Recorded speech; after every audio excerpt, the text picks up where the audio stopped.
இலங்கையின் முதற்தர சுற்றுலா தலம் ரீச்சாவின் மாபெரும் உணவு திருவிழா ஆகஸ்ட் மாதம் 7, 8, 9 மற்றும் 10 தேதிகளில் மாலை 6 மணி முதல் 10 மணி வரை இன்றைய டிக்கெட்டுகளை பெற்றுக் கொள்ளுங்கள்.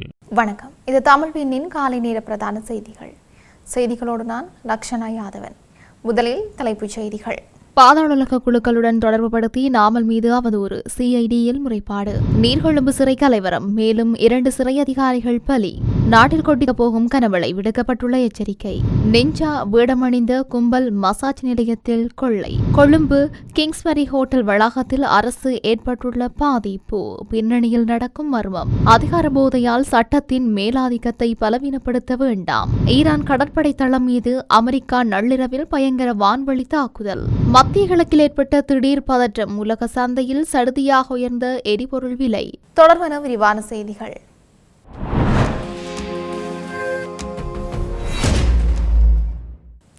நாடாளுமன்ற உறுப்பினர் நாமல் ராஜபக்சவுக்கும் பாதாள உலக குழுக்களுக்கும் இடையில் நெருங்கிய தொடர்பு இருப்பதாக சமூக ஊடகங்களிலும் நாடாளுமன்றத்திலும் திட்டமிட்ட வகையில் அவதூறு பரப்பப்படுவதாக சுட்டிக்காட்டி முறைப்பாடு ஒன்று முன்வைக்கப்பட்டுள்ளது.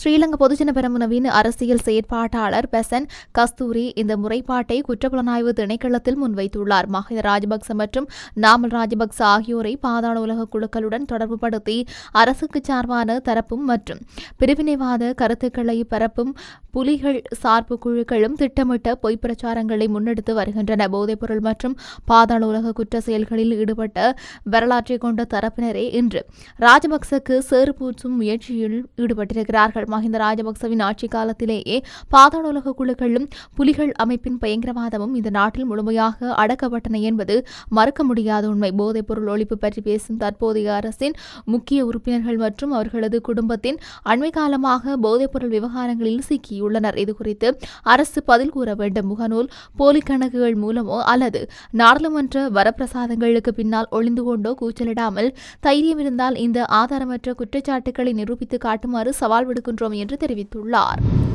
நீர்கொழும்பு சிறைச்சாலை மோதலில் காயமடைந்து கொழும்பு தேசிய மருத்துவமனையில் சிகிச்சை பெற்று வந்த மேலும் 2 சிறை அதிகாரிகள் உயிரிழந்துள்ளனர். தொடர்ந்து தெரிய வருகையில் நேற்று ஒருவரும் மற்றும் இன்று காலை ஒருவரும் உயிரிழந்ததாக காவல்துறையினர் தெரிவித்துள்ளனர். உயிரிழந்தவர்கள் 25 மற்றும் 39 வயதுடைய 2 சிறைத்துறை அதிகாரிகள் என்று தெரிவிக்கப்பட்டுள்ளது. நீர்கொழும்பு சிறை மோதலில் உயிரிழந்த சிறை அதிகாரிகளின் எண்ணிக்கை 10ஆக அதிகரித்துள்ளது. ஜூலை 5 மற்றும் 6 தேதிகளில் நடைபெற்ற சிறை கலவரங்களில் மேலும் 21 கைதிகள் உயிரிழந்ததாகவும் இதன் மூலம் மொத்த உயிரிழப்புகளின் எண்ணிக்கை 31ஆக உயர்ந்துள்ளதாகவும் காவல்துறையினர் தெரிவித்துள்ளனர். மோதலில் காயமடைந்த மற்ற சிறை கைதிகளுக்கும் அதிகாரிகளுக்கும் கொழும்பு தேசிய மருத்துவமனையிலும் நீர்கொழும்பு மருத்துவமனையிலும் சிகிச்சை பெற்று வருவதாக தெரிவிக்கப்பட்டுள்ளமை குறிப்பிடத்தக்கது.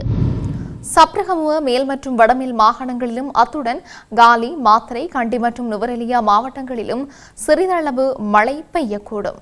வளிமண்டலவியல் திணைக்களம் ஒன்று விடுத்துள்ள அறிக்கையில் மேற்படி விடயம் தெரிவிக்கப்பட்டுள்ளது. அம்பாறை, மட்டக்களப்பு, திருகோணமலை, முல்லைத்தீவு, வவுனியா மற்றும் மொனராகலை போன்ற மாவட்டங்களில் தொடர்ந்தும் பகல் வேளையில் அதிகரித்த வெப்பநிலை காணப்படுகின்றது. நாட்டின் ஏனைய பிராந்தியங்களில் வறட்சியான வானிலை நிலவக்கூடும்.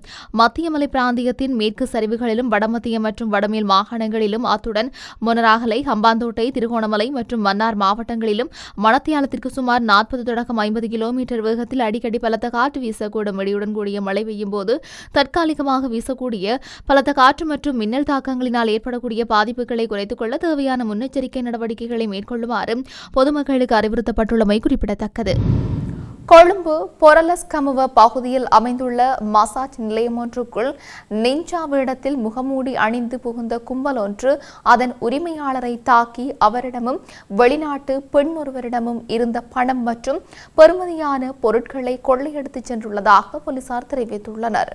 இந்த சம்பவம் தொடர்பாக சந்தேக நபர்களை கைது செய்வதற்கான விசாரணைகளை பொரலகஸ்முவ போலீசார் ஆரம்பித்துள்ளனர். போலீஸ் தகவலின்படி தாக்குதலின் போது மசாஜ் நிலைய உரிமையாளர்களின் களத்தில் அணிந்திருந்த சுமார் 7 லட்சம் ரூபாய் பெறுமதியான தங்கச்சங்கிலி, 1,16,500 ரூபாய் பணம், தாய்லாந்து நாட்டைச் சேர்ந்த பெண் ஒருவரிடமிருந்த 2,05,000 ரூபாய் பணம் என்பன கொள்ளையடிக்கப்பட்டுள்ளன.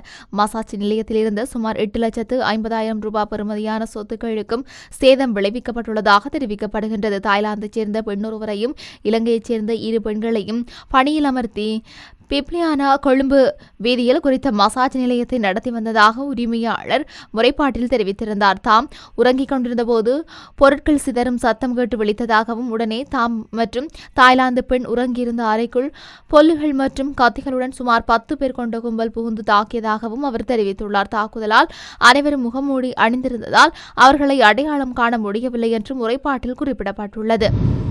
கொழும்பு கிங்ஸ்பரி ஹோட்டல் வளாகத்திற்காக அரசாங்கத்திற்கு வருடாந்த குத்தகை பணமாக வரும் 2.5 மில்லியன் ரூபாய் மட்டுமே இதுவரை செலுத்தப்பட்டு வருவதாக தெரியவந்துள்ளது.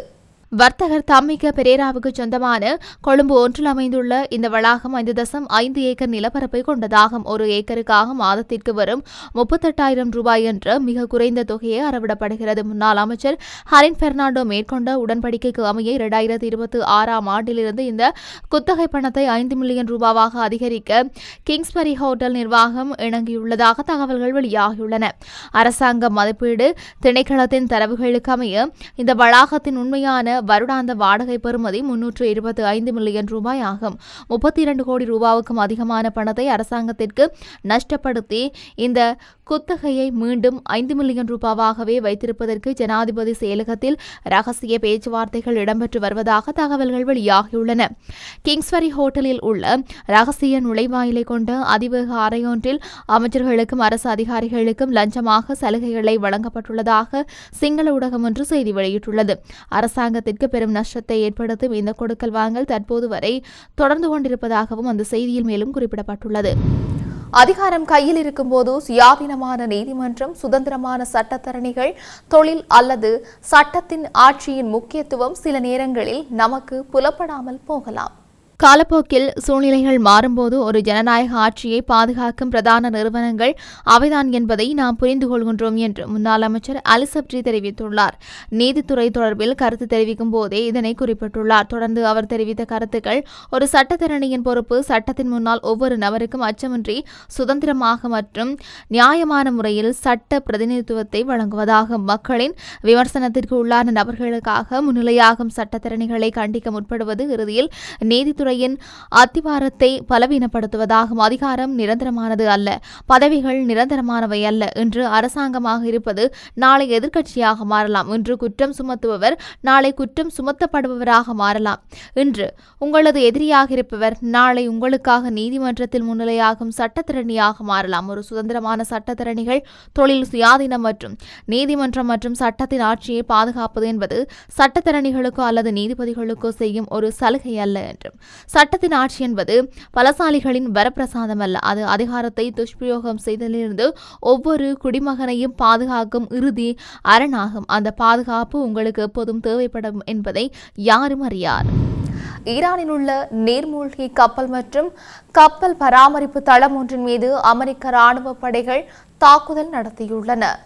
நள்ளிரவில் இந்த பயங்கர வான்வழி தாக்குதல்கள் நடத்தப்பட்டுள்ளதாக தெரிவிக்கப்படுகின்றது. அமெரிக்க மத்திய கட்டளையகம் சற்று முன்னர் இதனை தெரிவித்துள்ளது. தெற்கு ஈரானில் உள்ள பண்டர் அப்பாஸ் கடற்படை தளத்தில் இந்த துறைமுகம் அமைந்துள்ளது. குறித்த தளத்தின் மீது ஒரே திசையில் சென்று தாக்கும் பல ட்ரோன் விமானங்கள் மூலம் தாக்குதல் நடத்தப்பட்டதாக குறிப்பிட்டுள்ள கட்டளையகம் இது தொடர்பான காணொளி காட்சிகளையும் வெளியிட்டுள்ளது. நேற்றிரவு நடத்தப்பட்ட இந்த தாக்குதலானது வணிக கப்பல்கள் மீது ஈரான் தொடர்ச்சியாக மேற்கொண்டு வரும் தாக்குதல் நடத்தும் திறனை பெருமளவில் சீர்குலைத்துள்ளது என்று கட்டளையகம் தெரிவித்துள்ளது. ஹார்முஸ் நீரிணையில் வணிக கப்பல்கள் மீது ஈரான் நடத்திய தாக்குதல்களுக்கு பதிலடியாகவே இந்த தாக்குதல்கள் நடத்தப்பட்டதாக அமெரிக்கா ஏற்கனவே தெரிவித்திருந்தமை குறிப்பிடத்தக்கது.